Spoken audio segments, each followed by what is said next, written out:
Assalamualaikum warahmatullahi wabarakatuh. Perkenalkan, nama saya Arya Citra Dewi, NIM E 2019-2261. Di sini saya akan menanggapi 5 materi dari 5 makalah yang dibuat oleh 5 teman saya. Materi yang pertama adalah perkembangan Islam di Spanyol. Pada zaman klasik, Islam pernah mencapai masa keemasan dan kejayaan yang tak akan pernah terlupakan sepanjang sejarah kehidupan manusia. Pada saat itu, Islam telah menjadi pusat peradaban di seluruh dunia. Masa keemasan dan kejayaan Islam itu antara lain adalah di Spanyol, yaitu di Eropa. Saat itu Spanyol merupakan pusat peradaban Islam yang sangat penting menyaingi Baghdad di timur. Spanyol sendiri merupakan tempat paling strategis bagi Eropa pada waktu itu untuk menggali peradaban Islam yang tak tertandingi baik dalam bentuk hubungan politik, sosial maupun perekonomian dan peradaban antar agama.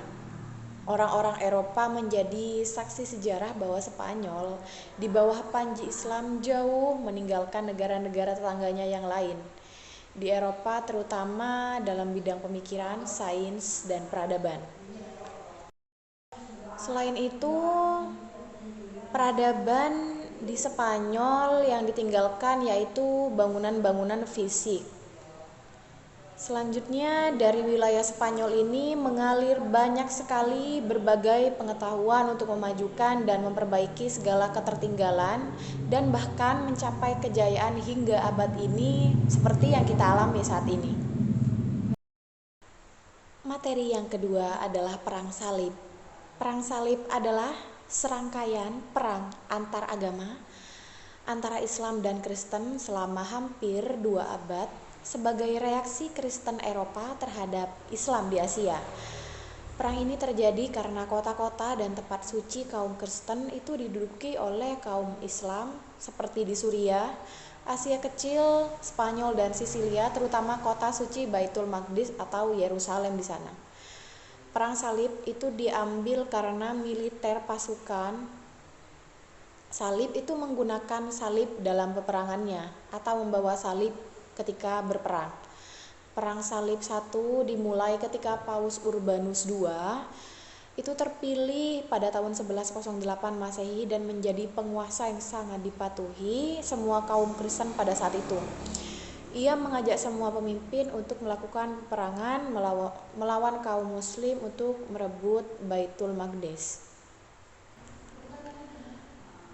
Ya, perang salib sendiri itu gerakan umat Kristen di Eropa yang memerangi umat muslim di Palestina secara berulang-ulang mulai abad ke-11 sampai ke-13 dengan tujuan untuk merebut tanah suci dari kekuasaan umat muslim untuk mendirikan gereja dan kerajaan Latin di timur.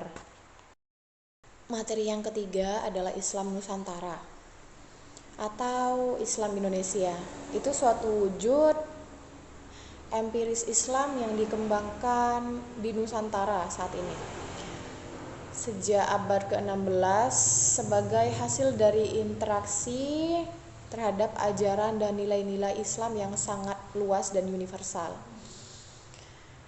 Yang dengan adanya Islam Nusantara sendiri ini menyesuaikan dengan realitas sosio-kultural di Indonesia yang sangat beragam.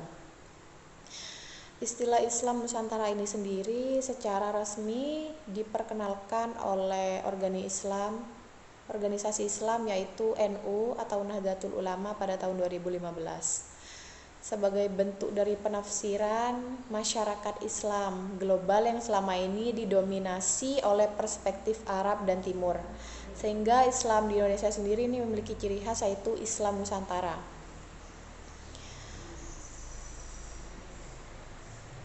Masyarakat Islam secara global selama ini juga selalu didominasi oleh perspektif Timur Tengah, seperti Wahabisme dari Arab Saudi.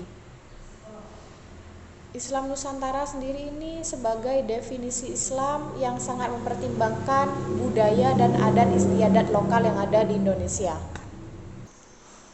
Islam Nusantara ini juga lahir itu tidak terlepas dari adanya kekerasan yang mengatasnamakan Islam yang terjadi di dunia internasional. Banyak sekali terorisme, pengeboman, pembunuhan yang seakan-akan berdalih membela Islam, dan munculnya pemberontak radikalisme Islam di berbagai negara di seluruh dunia, serta kekejaman ISIS yang memproklamasikan tentang negara Islam. Nah, kekerasan yang mengatasnamakan Islam ini tentu saja sangat menimbulkan efek negatif, efek buruk terhadap citra kehidupan masyarakat Islam yang ada di Indonesia. Terutama muncul Islamofobia di sejumlah negara Eropa, dan stigma teroris yang sangat melekat pada masyarakat Muslim yang dipandang buruk oleh masyarakat Eropa akibat dari terorisme yang dilakukan oleh orang yang tidak bertanggung jawab yang mengatasnamakan Islam. Sehingga banyak sekali terjadi kekerasan dan diskriminasi terhadap minoritas Muslim di berbagai belahan di dunia. Islam Nusantara sendiri, Islam di Indonesia, dan Islam di negara Asia Tenggara, khususnya Indonesia, itu adalah Islam yang mencerminkan kesantunan, damai, toleransi, dan menghargai perbedaan suku, agama, dan budaya. Sehingga perlu adanya perubahan agar menghilangkan stigma kekerasan atas nama Islam yang sangat melekat di mata dunia internasional. Oleh sebab itu, perlu adanya suatu gagasan yang konstekstual untuk menangkal gerakan radikal yang mengatasnamakan Islam yang muncul dan hadir sebagai nama Islam Nusantara ini sendiri. Materi yang keempat adalah peradaban Islam pada masa Bani Abbasiyah. Bani Abbasiyah menjadi dinasti kekhalifahan terlama sepanjang sejarah berdirinya agama Islam. Berkuasanya mulai tahun 750 Masehi sampai 1258 Masehi atau 132 Hijriah sampai 656 Hijriah. Jadi Bani Abbasiyah ini sendiri itu menjadi dinasti yang paling lama. Dan ibu kota pemerintahannya dipindahkan ke Baghdad dari Damaskus pada 762 Masehi.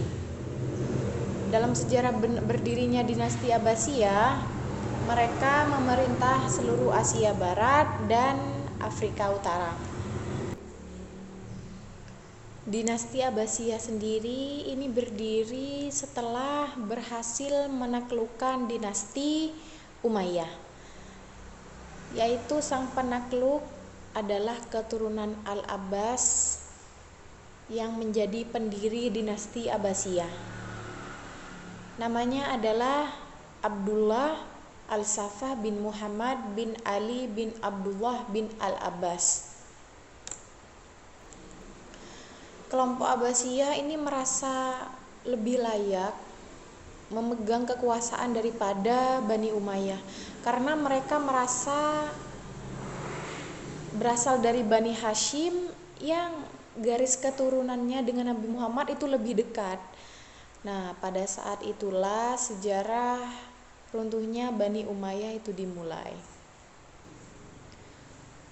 Bani Abbasiyah ini sendiri memegang kekuasaan selama 3 abad lamanya, mengusung tema kepemimpinan gaya Islam dan menyemburkan kembali ilmu pengetahuan dan pengembangan budaya di Timur Tengah.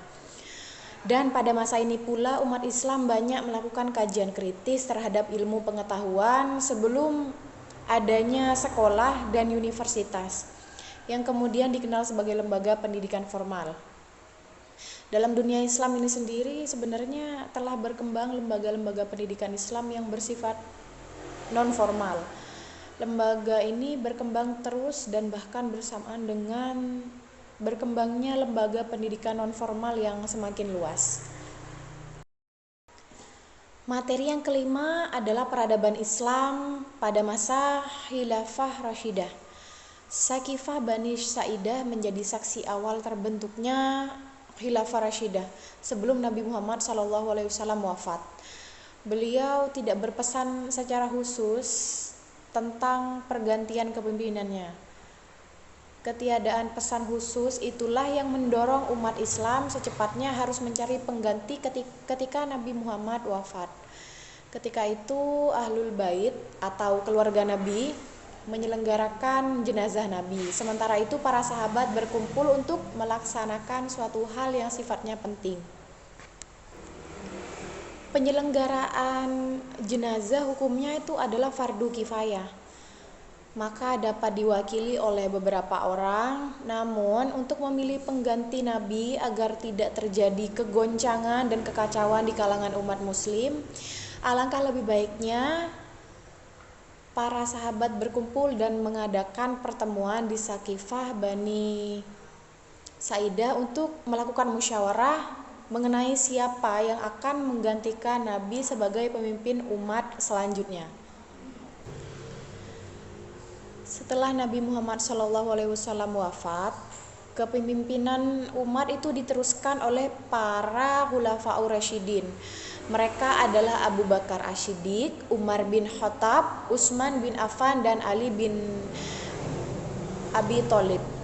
Dan keempat khilafah tersebut atau keempat khilafah Rasyidah itu menjalankan pemerintahan dengan berpegang teguh terhadap Al-Quran dan Sunnah.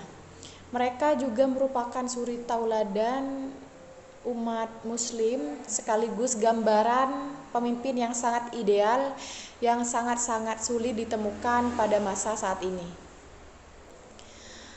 Atas jasa mereka, Islam kemudian menyebar ke seluruh penjuru dunia dan ekspansi Islam besar-besaran dilakukan atas kepentingan dakwah Islamiyah.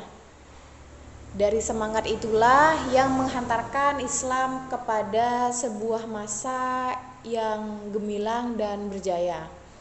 Khulafaur Rasyidin melalui kepemimpinannya meletakkan dasar-dasar hukum, ekonomi, politik, militer, dan administrasi menuju terciptanya sebuah pemerintahan Islam yang berdaulat dan memiliki peradaban yang sangat tinggi dan maju. Sekian penjelasan singkat atau tanggapan singkat dari 5 materi dari saya. Kurang lebihnya mohon maaf. Wassalamualaikum warahmatullahi wabarakatuh.